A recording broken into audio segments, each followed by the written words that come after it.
Ginger. That's what you need. A mouthful of the good stuff and you'll see the back of any seasickness. Oh, thank you for your support, John. Don't suppose you actually brought any ginger? No, I don't get seasick. Terrific. Don't worry, Sherry. We've almost arrived at Cordona. I can see land through the porthole. So much for docking by tea time. The captain seemed more interested in his maids than in his maps. Oh, is Sherlock grumpy?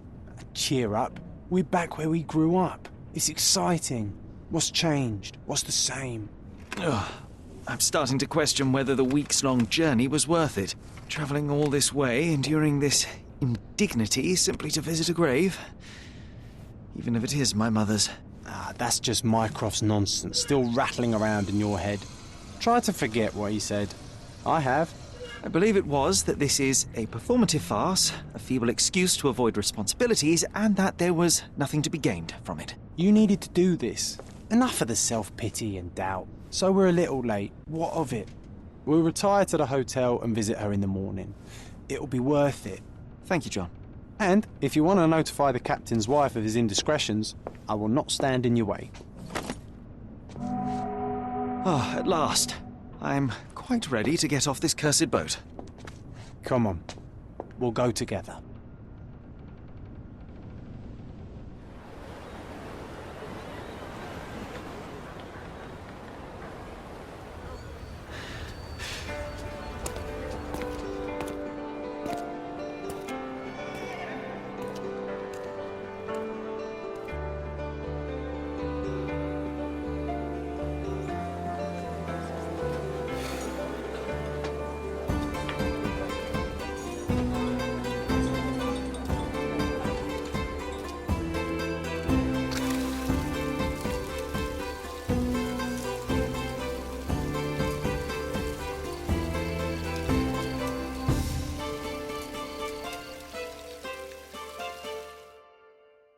Hey, Sherry, come on, catch up.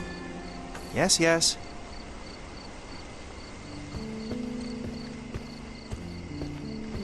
Sherlock, don't get lost in this huge garden. Follow the sound of my voice.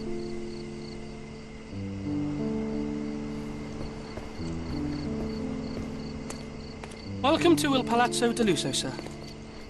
If you need something, sir, please inquire at reception. Welcome to Il Palazzo di Lusso, sir.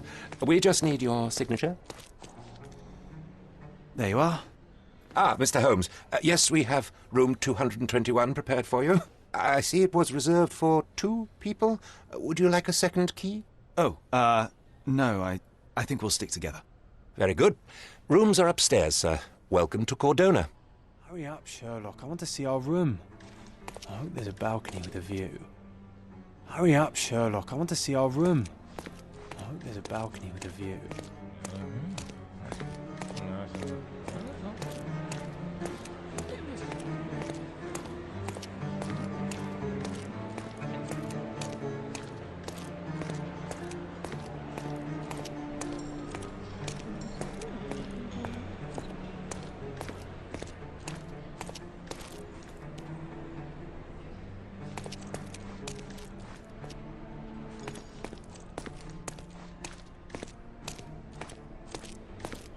I apologise, sir, but your room is not yet ready.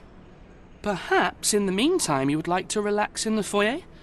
Tonight, the restaurant is offering a complimentary marlin ceviche to all our guests. Let's check what they have on offer.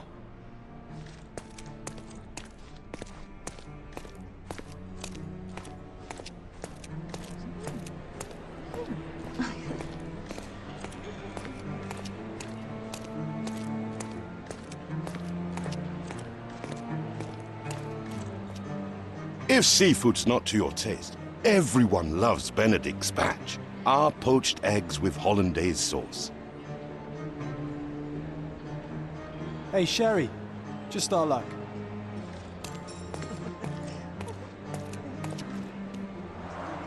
A medium, John. Haven't we been through this already?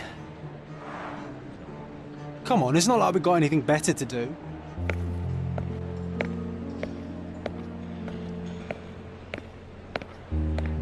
Excuse me, sir, but I believe Mr. Galich is conducting a séance at the moment.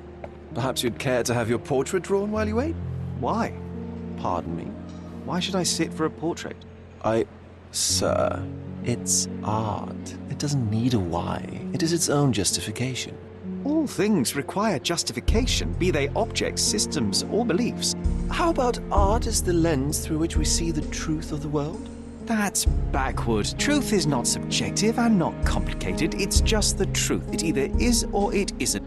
You do not need a lens to see it, just an open mind. Ha! That seems rather close-minded. Truth, like beauty, is in the eye of the beholder. So tell me, what do you see? Mediocrity.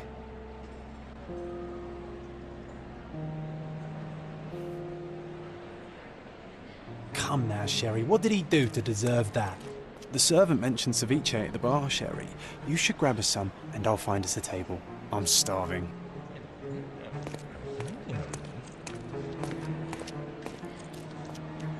Okay, time to check if John found us a nice table for the evening.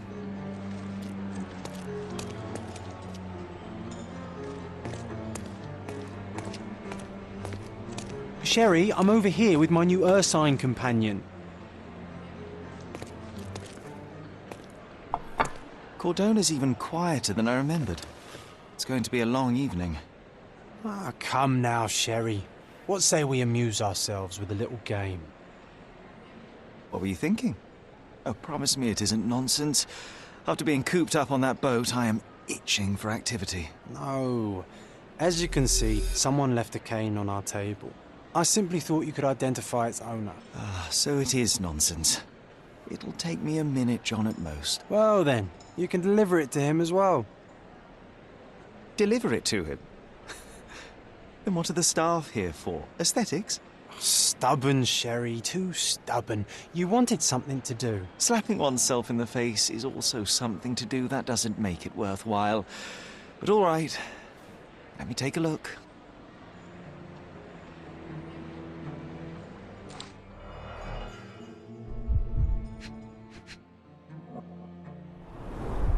The hand grip is a head of a golden Javanese statue, probably stolen from a temple. The dents suggest it has been used as a bludgeon. A crest depicting a bulb of garlic in a meadow, perhaps the Fielding family or Meadows, or Craven, from the Old English name meaning garlic place. The cane is made of ebony, it's worn uncared for, and bears the scars of numerous hits. This cane is an expensive and ostentatious weapon. Its owner must be vain, volatile, and of noble English blood. Take it with you, Sherry. Let's return it to its owner. All right, I hope you noted down your observations in your casebook. But how are you going to find this nobleman? The cane itself is not enough. I may have to ask other guests if they saw who was here.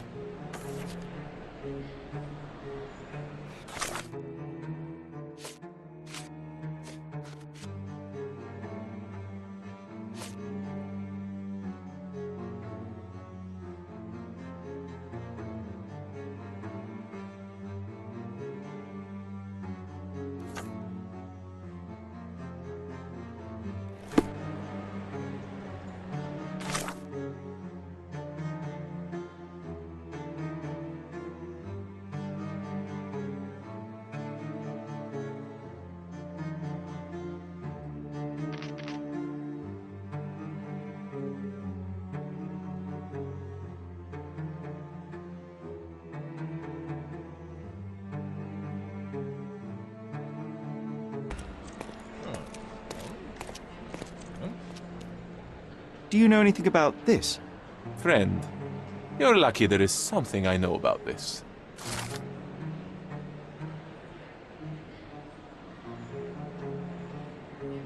Well, even with your keen senses, Sherry, I doubt you'll find the cane's owner on your first try. Huh. And would you be confident enough to bet on it, my friend?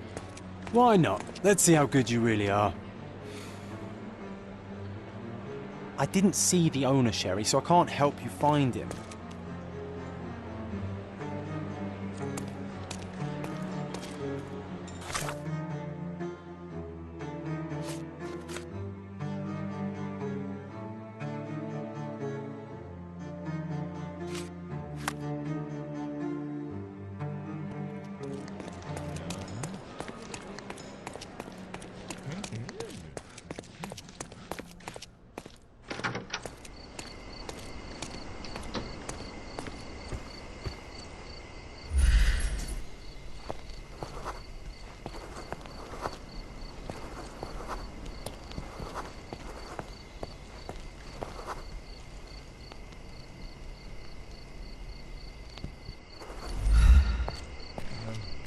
Do you know anything about this?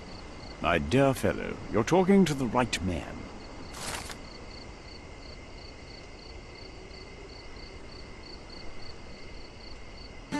Hey, Sherry, don't we now have the perfect excuse to visit the seance? I'm just going to give the cane to its owner. You will not persuade me to take part in this show.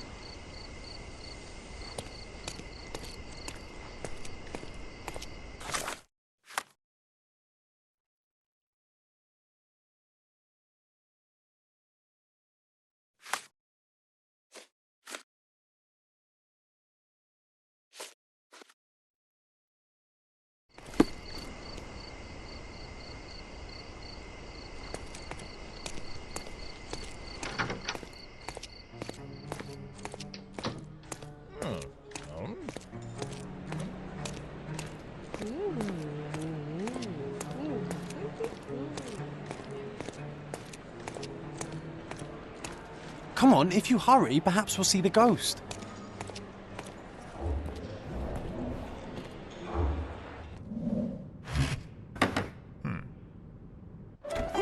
This hotel, this island, it's full of thieves. First my cane, now the diamond. Take your hands off me! Do you even know who I am?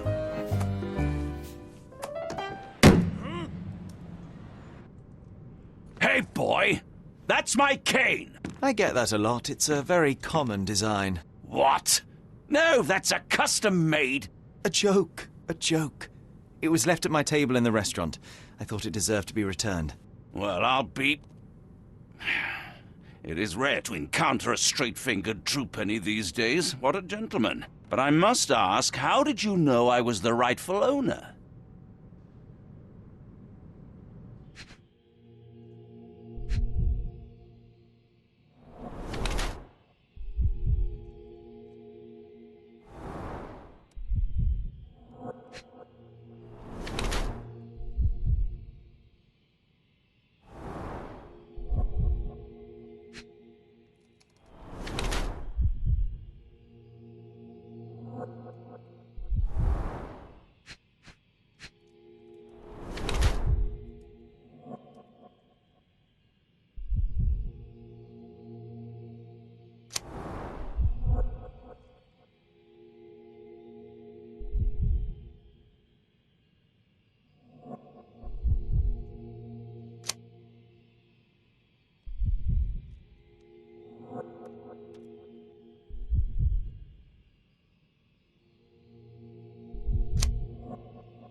Simple deduction. Your cane told me everything I needed to know. I was after a strong middle-aged man with a keen interest in adventure, noble blood, and affection for strong drink. And if one were to go further, one may even be able to extrapolate your name from your heraldic symbol, Lord Craven.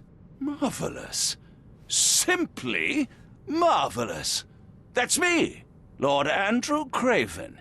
You are the real medium. You hear that, Emma? Well, you found my cane. Perhaps you can locate my diamond, too. Yes, you should do it. It will be child's play for you, Mr. Holmes. And if a child can do it, then I'm sure the local police can suffice. The police? Why bother? I know this harlequin stole it. The only question is, where is it hidden? Fine. Give me my stick and I'll resolve the matter myself. This thief almost confessed after a single punch. I suspect a beating may result in answers of questionable veracity. Fine. I shall spare you and he the trouble if you first answer me this.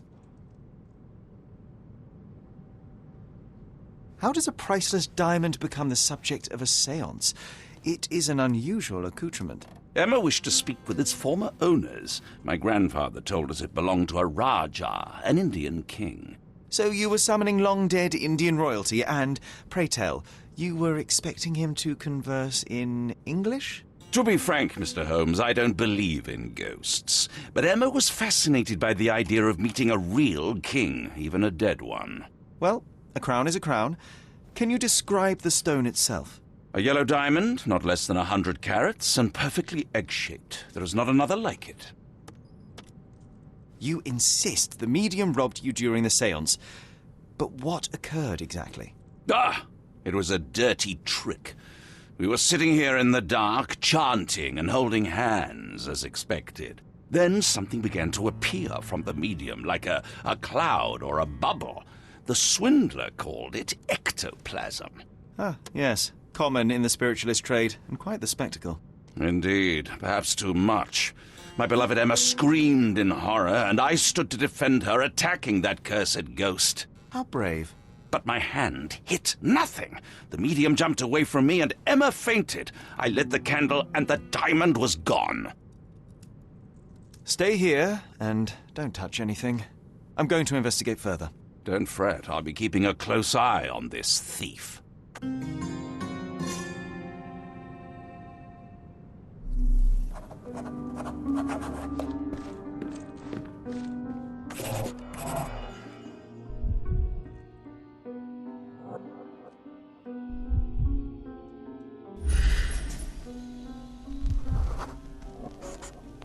The diamond was placed on the table so that all participants could reach it.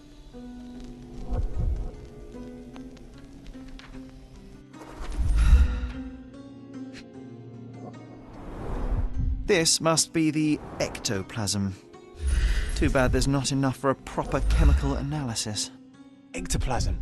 The ghost was here, Sherry. Half a glass of Balblair scotch and the remains of a Paul Aranaga cigar. What else does a gentleman need? There are light traces of rouge on the edge of this wine glass.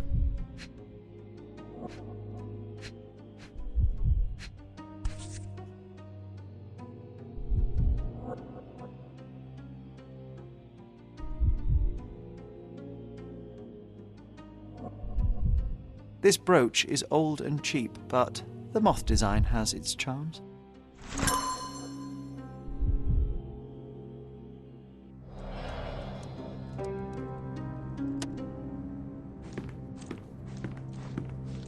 Thank you for helping us resolve the situation, sir.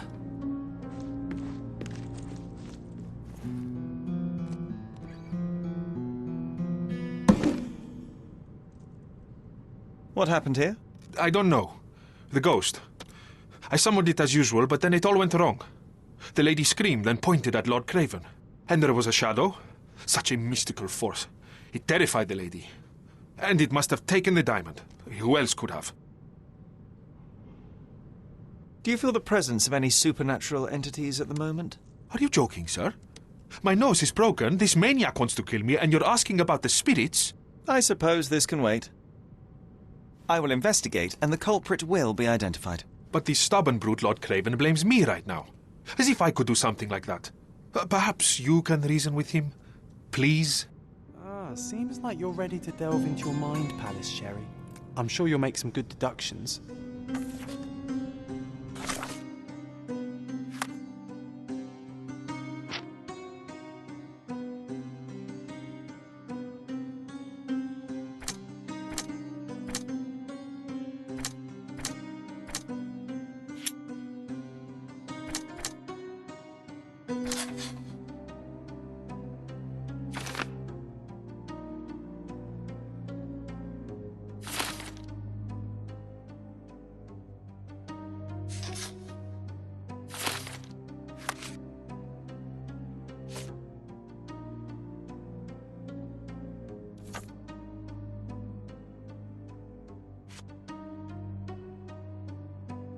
It seems there may have been an unexpected visitor outside the window.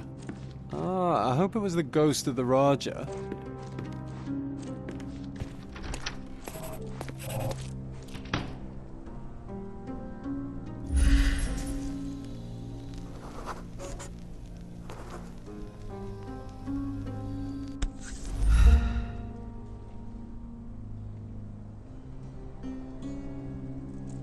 This looks recent. A shoe with a broken heel will surely leave scratches. All right, John. Do you think a ghost could leave this footprint? I'm reserving judgment. Use your keen eye to follow the trail.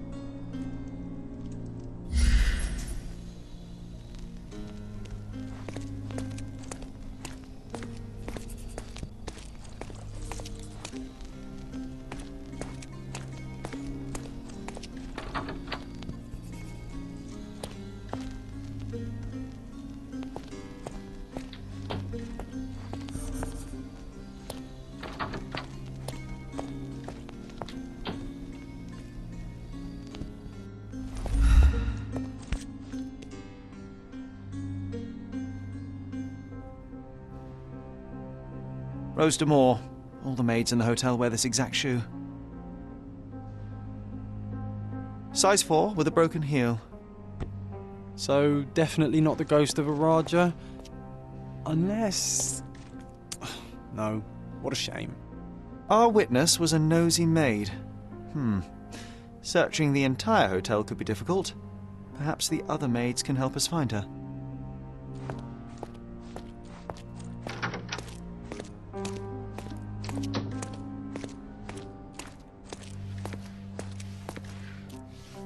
May I ask you something? You look like an honorable man. I have some information for you.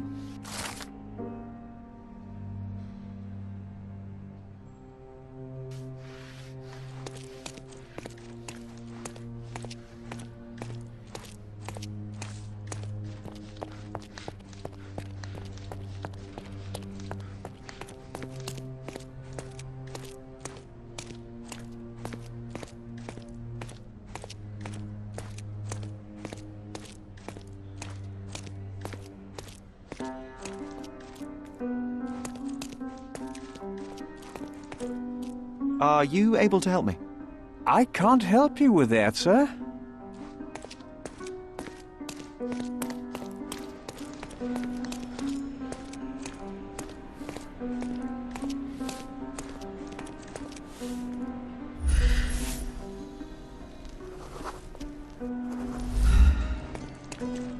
Finally, there you are.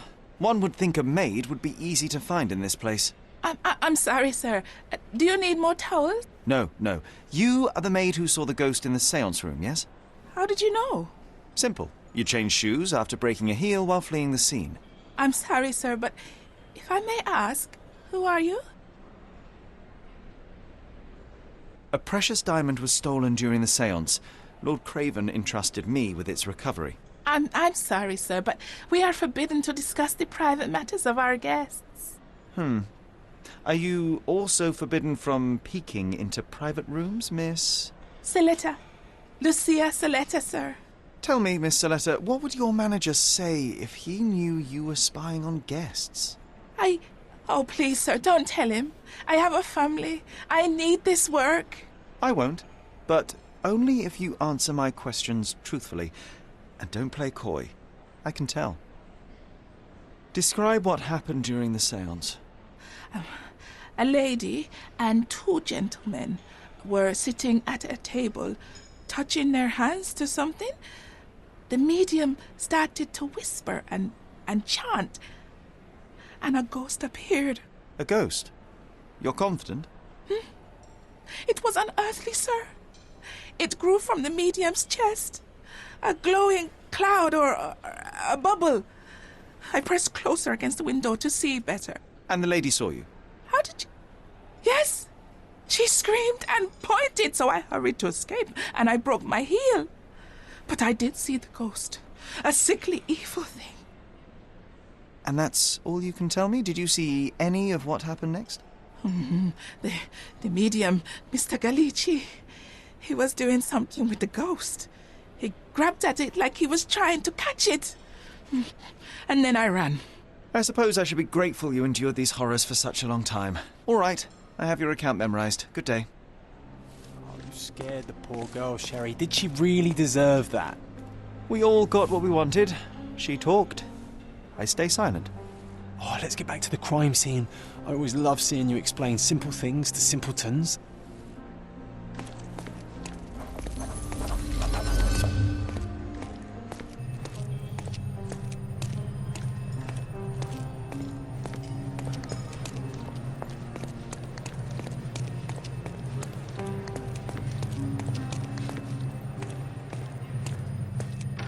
Lady Craven retired to her room to rest. Lord Craven remained here until the staff reported that the medium was locked in his room.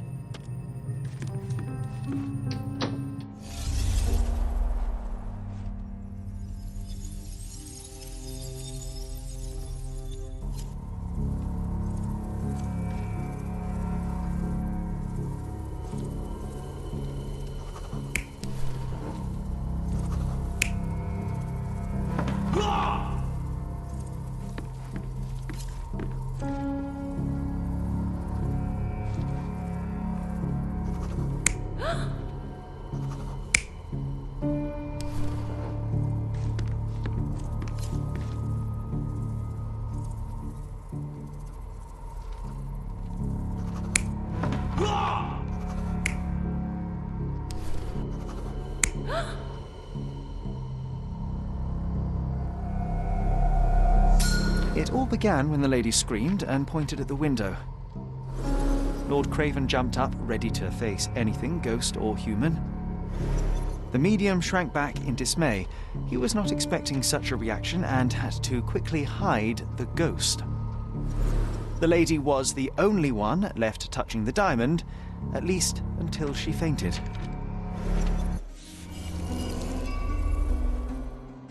Amazing! It's like you saw it with your own eyes, sir. Oh, I forgot that you were here. I guess I should discuss all of this with Lady Craven. The Cravens are upstairs in room 226. It is one of our finest suites. If the lady was touching a diamond, then she would have felt the ghost take it. What do you think it felt like, Sherry? A jellyfish?